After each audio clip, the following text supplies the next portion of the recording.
No role plays, no conference calls, no BS. Chris and Lorenzo share 4 decades of combined experience to help you become a more effective leader. This is Hacking Your Leadership.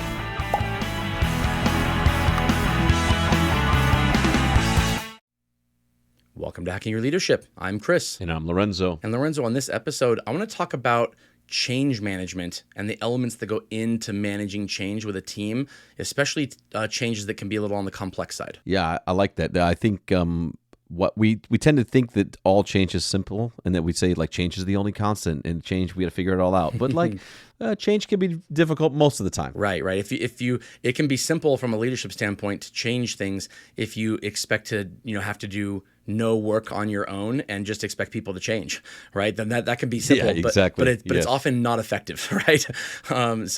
When you're managing change, complex change, but even change that might not be complex, you have to understand there are elements that go in to making sure that it is effective and that it happens. I saw a kind of a conversation online around this that had some elements listed that are needed in order for change to happen in an effective way. And there are 5 elements that go into this. And I want to talk about it from the perspective of what happens when each of these or any of these is lacking. And so, the conversation basically is that for effective, complex change to occur, you need to have a vision, you need to have skills, you need to have incentives, you need to have resources, and you need to have an action plan. And that seems pretty obvious. Like, there could be other things you might be able to think, oh, I need this and this too. But if you have those 5 things, vision, skills, incentives, resources, and an action plan, those are absolute prerequisites to, affecting change in the right way. And if any of those things is lacking, you don't get change. You get something else. You get something other than the change you're looking for, but what those outcomes are will vary depending on what is lacking. And the reason I think this is an important conversation is because there are leadership teams out there who are trying to affect change on their teams, and one of these things is lacking. They're really good, likely, at some of these things, and some of these things they need to get better at doing. And if you're a leader of people and you're not getting the change you're looking for, being able to look at it through the lens of which of these things is lacking might help you figure out where to start making some changes, as opposed to just thinking, wow, this change isn't happening. I wonder why. Let's start over. Maybe the plan wasn't right. I think this is a good conversation to have around this. Yeah, and what I like about it too is like I think in the context of it being about complex change, when we read through this and talk about these things, I immediately think about times where you're looking to have a leader with a team trying to work through a strategy. So not even like we can say like change is one thing. You hear change, you think of these big drastic movements or something that we used to do, we totally don't do anymore, or we have to do this now. And I think about strategy, because strategy on the surface is change. Like you're thinking about what's something that you're looking to have an impact on, and then what do you have to do to work that out so that you can have the outcome that you want. Well, that's going to be changing some things. And so when I think about this, I don't think necessarily about just the kind of the big elements of major change. I think about when I sit down with a leader and I'm asking them questions about a strategy that they have and maybe why that strategy is not being effective. This works out really, really well when I'm thinking about asking the questions that I need to ask and figuring out why maybe they're hitting some roadblocks on their way to success. Right, because likely if they're hitting some roadblocks, it's because one of these 5 things is missing. And if they're thinking to themselves, oh my gosh, like my vision is amazing here, and my team has like the skills that are needed to do this, they have those skills and they're great at them. Why is this not happening? Well, clearly it's not lacking vision, it's not lacking skills. There's something else that's lacking. So, the first kind of element of this, if we take away vision, if we just have a team that has they have a lot of skills and you've incentivized them, meaning there's potential career advancement or there's promotions or more money. If the organization or the team is saying, what do you need? Whatever we can provide that you need to get this done, here you go, you got it, and here's the plan.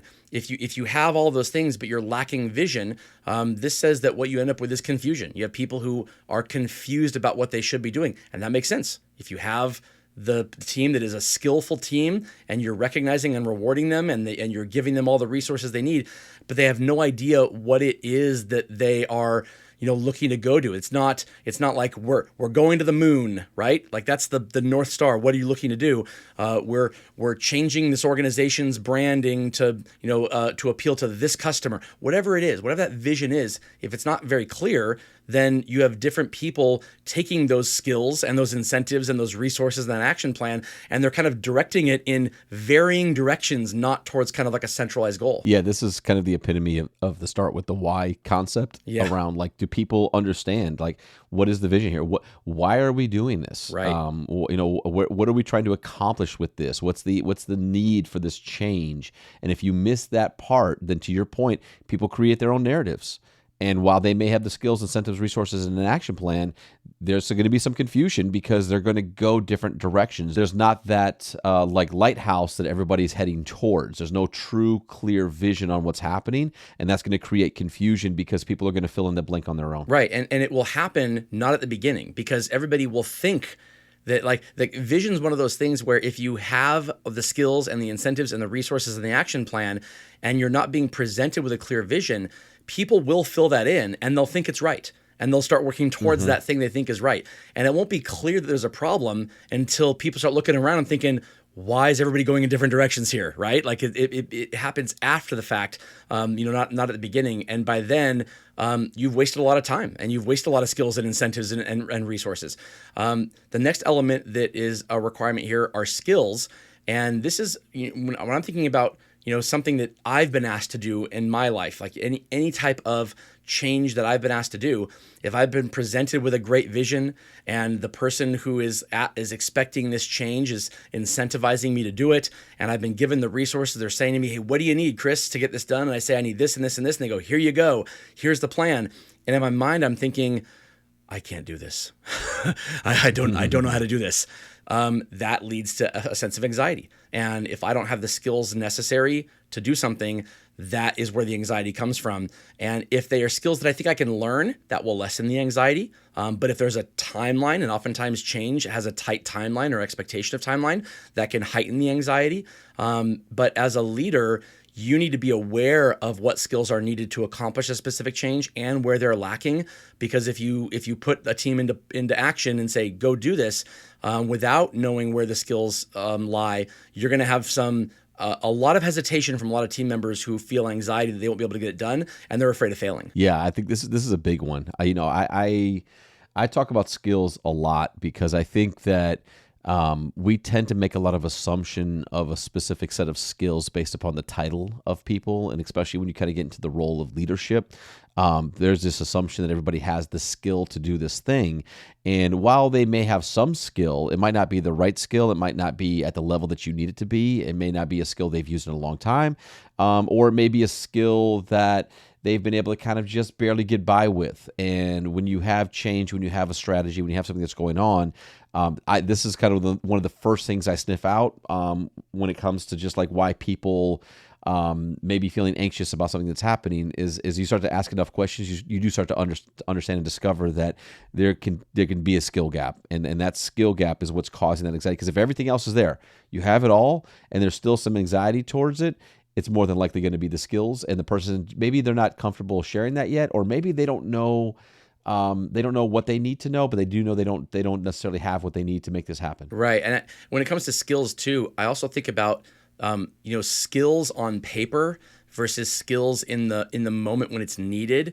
Those are very different. And I think about it from the standpoint of, like, let's say that you take self-defense classes, right? And you've been taking them for 2 years, and you demonstrate with your instructor on how you can, disarm a person who is trying to rob you, and it works well in the classroom. That doesn't necessarily mean it works well if you're actually being robbed, right? That doesn't mean that the moment that it actually happens, you're not going to freeze up and forget or have the inability to demonstrate those skills in the moment. And so when you are a leader and you're trying to ensure the skills are needed, it's not just about being able to regurgitate them or have them reiterate to you, these are the skills that are needed, and yes, I have them. You need to see them in action in a way that lets you be able to understand whether or not they can do it in the moment when push comes to shove. And if they can't, being able to recognize that and help them so that it becomes muscle memory, so that it becomes something they can do in the moment, and that they're good enough at to do it when change is happening. Not just good enough to do it when that's all they have to focus on is the skill, but when there's other things going on that might lead them not doing it as well. The third thing that you can take away from change management that will lead to not change management, that will lead to not having a change, is incentives. And I think about this, the old acronym WIFM, what's in it for me, and that can sound selfish. But it is what it is. Like it is selfish. If you're expecting teams of people to make complex changes, they need to see what's in it for them. And I'm not talking about they need to see that you're gonna give them money. Here's cash for making this change. That's not what it means. It just means that they need to see why this is happening and be bought into that change. For something that is good for them and not just something that is good for other people. And so if the change is that, hey, we're going to ask that you start helping 4 times as many clients as you were currently helping, and the incentive is the company's going to save money because we're going to fire 3/4 of you and 1/4 of you is remaining to take on 4 times the work of the other ones. That's not an incentive, obviously, right? That's a disincentive. And so, but if it's articulated in a way that says, hey, the company's about to go under, we can't do this anymore, and we have to figure out a way to stay afloat, then there are ways of doing this that keep the people who have to stay on to do more work, for them to see what's in it for them is that they're still employed and that they're going to get through this tough time with the organization, and then there will be more doors that are opening in the future, but let's keep the boat afloat for a while. And you have to be honest about what that incentive is. The incentive can be very basic or it can be very broad, but it has to be articulated in a way where there's an agreement upon what that incentive is. Yeah, absolutely. I think too, it's like resistance and incentives, and sometimes it's kind of like when you're talking through some of the compensation pieces, bonus pieces, things like that. But I think for me, when it comes to strategy, it's like the incentive around what are you learning, what are you gaining, what is this going to do to like kind of help you to move forward. Like I recently think about some conversations I was having and talking about like not just the skills, but the things that you gain when you work in retail. And like these are like lifelong skills. These are things that you can either build a career on when it comes to, staying with a company, working in retail. These are things that you can take with you as a side hustle, small business, other types of things. If you're really kind of thinking about what you get in working in this type of an environment. And those are incentives if you think of them that way. But it's clear and you talk about it that way. And sometimes people don't think about those types of things. And so like that's where I think it's important to kind of clarify for people, like when it comes to either the change or the strategy. Here is kind of where this can go and what you can get from this and how this is going to help you going forward. Right. And if the incentives don't speak to that person, then they're the wrong incentives. And that means either you need to help that person with incentives that are effective, or you have to understand that they're the wrong person to help manage this change. If you can't find an agreed upon set of incentives that work, then that's the wrong person to be part of this change, and it might mean they're the wrong person for the organization. But if you know your people and you work hard enough to make sure that you know what their long-term goals are, it really shouldn't be that hard to figure out incentives that work, even if you are limited on what you can, pay them or bonus them. There are incentives you can come up with that will work. The fourth element that is necessary here that we've been talking about is resources. And so if you have a great vision and your people are skilled and you've incentivized them by talking about what's in it for them in terms of skill building, doors being opened for them, promotions, potential bonuses, whatever that is, and you have a great action plan, but you're not willing to put the resources into it, then you're going to get a lot of frustrated employees. You're going to get employees who really want to make something happen, but they just can't because you have not put the resources into it that are necessary. Yeah, this one's pretty self-explanatory and Right. pretty easy. And I think Right. we've all been a part of that before, where it's like you have everything, everything makes total sense. You just don't have the resources you need to get it done in the time that it needs to get done, or with the urgency that it needs to get done, and that can be super frustrating. Yeah, it can. And if you are a leader and you're noticing this, sometimes having to revisit the resources needed in the moment or throughout the process is necessary. Sometimes you do your due diligence and you think these are the resources needed, and then you realize, what, maybe there different resources are needed, or maybe more resources are needed. Whatever that is, you need to be noticing this so that you can react to it in the moment. And oftentimes maybe you don't have the ability to make that decision to say, I need more resources, but there are people you can partner with to at least put that out there and say, you know what, I feel like this is not working because I don't have the resources. You'll get one of two answers. Either, oh my gosh, here's more resources, or they're going to say, well, other people are doing it with the resources that we've been giving. Let's talk more about this, because maybe you think it's a lack of resources, but it's really a lack of skills. Or maybe you think it's a lack of resources, but it's a lack of vision. Whatever it is, you can interpret you could interpret a frustration as a lack of resources when it might not be. And sometimes taking a partner with somebody who is not as close to it, who can, kind of look at it from a macro view, might be able to help you, get through it. But if you're one of a whole bunch of leaders who is articulating that they don't have the resources, and it's a kind of a shared frustration throughout, at that point, your organization will have to decide either we need to put more resources towards this, or it was the wrong plan of action and we need to kind of back off. But yeah, this is a very important one. The last one is a lack of action plan, and with a lack of action plan, you get what this basically is false starting. People have the vision, they have the skills, they're incentivized to do it, they have the resources, but no one has really sat down and said, okay, this is step 1, this is step 2, this is step 10.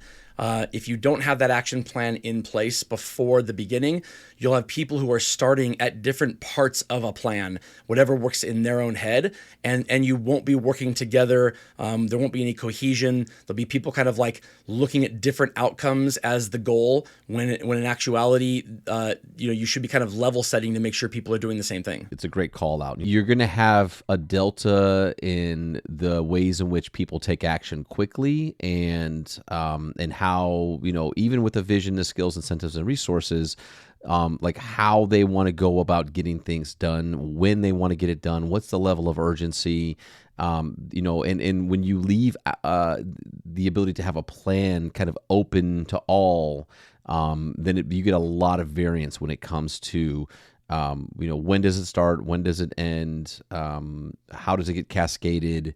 What do the milestones look like? How do you communicate back and inform back? It creates a lot of just kind of everybody running down their own path, and then that again that can then pull back and to cause some other issues there. But it makes it really hard to move teams together if everybody doesn't have a clear objective on what they're trying to do together from an action planning standpoint. Right, and if you're a retail leader, or if you're kind of in middle management in an organization, then oftentimes the action plan is given to you. Like oftentimes the plan of action has been figured out by other people in beta testing, or in, storyboarding things out, and resources have already been put into figuring out what the action plan is.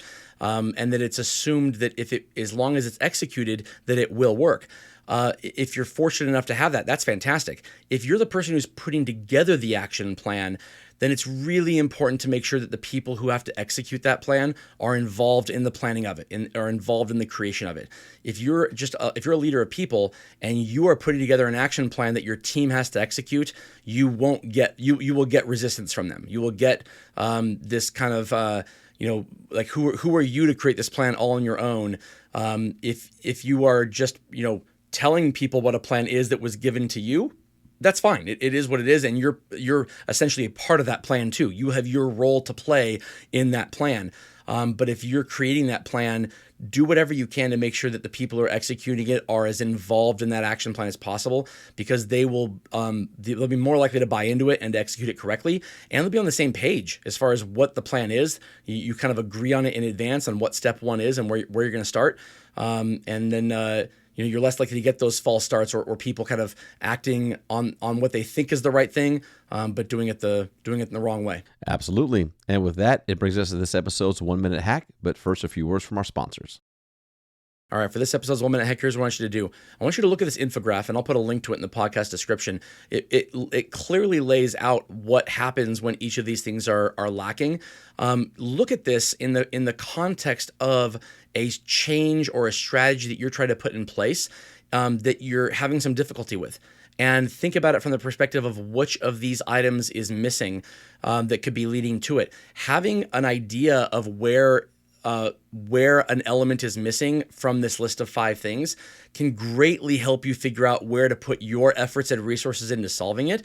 And also, and this is equally important, ask somebody to look at it with you who is not as close to the work as you are. So if you're the one leading the team and you have to do this, partnering with a person who can look at you and your team and give you ideas about where something might be lacking, that can be important, because if they have a different perspective than you have, it could just be that you think one thing is lacking when really it's something else. Partner with your team as well. If they're being expected to do something and you're not seeing the results you're looking for, ask them what they think is missing. You can show them this infographic and say, this is what we're expecting here. This isn't happening. Why do you think it's not happening? Which of these things do you believe is missing? If you have varying answers from people who are all over the place saying what they think is missing, then that's a problem. If they're all in agreement on what's missing, or if they're all raising their hand saying, "Yep, it's resources." If they're all in agreement, you probably know at least where to start. Where to start that process going. But it's necessary to manage complex change to have all of these things. If you're lacking any of them, you won't get the change you're looking for. Yeah, no, I think it's a great practice as well when you're thinking about change or strategy to be able to answer the questions for yourself as a leader. So what is the vision here? Do I think we have the skills, or what are the skills necessary? Not even do I think we have them. What are the skills necessary to make this happen? What is the incentive for us to be successful here? Do we have the resources? What are the resources? And then what is the action plan? And again, to your point, is it prepared for us, or is this something that we have to create for ourselves? But taking that time to kind of answer those questions will be super helpful in either avoiding some of this from happening or minimizing it as much as possible. Right. And I like that you brought up skills again, because I think defining the skills necessary to do something, not in the context of whether or not your people have them, but just in the context of what is needed and kind of defining that. We talk a lot about that when it comes to talent management and talent calibration, being able to look at what skills are needed to be able to do something, and then applying that agreed upon skill set to the people is far more effective than starting with the question of, do my people have the skills necessary to do this? It's much more subjective to start with the person and then to see if they have the skills necessary. It's far more effective to start with the skills necessary, clearly define what those skills are, and then look at each of your people through the lens of what you've agreed upon the skills are. If you don't do that first, it can be very easy to have different beliefs of who has the skills. You have some leaders thinking that this team does have the skills and other people thinking this team doesn't have the skills. And it all starts with the fact that no one is level set on what the skills are and how to define them. Absolutely. And with that, it brings us to the end of this episode. This is Hacking Your Leadership. I'm Lorenzo. And I'm Chris. And we'll talk to you all next time.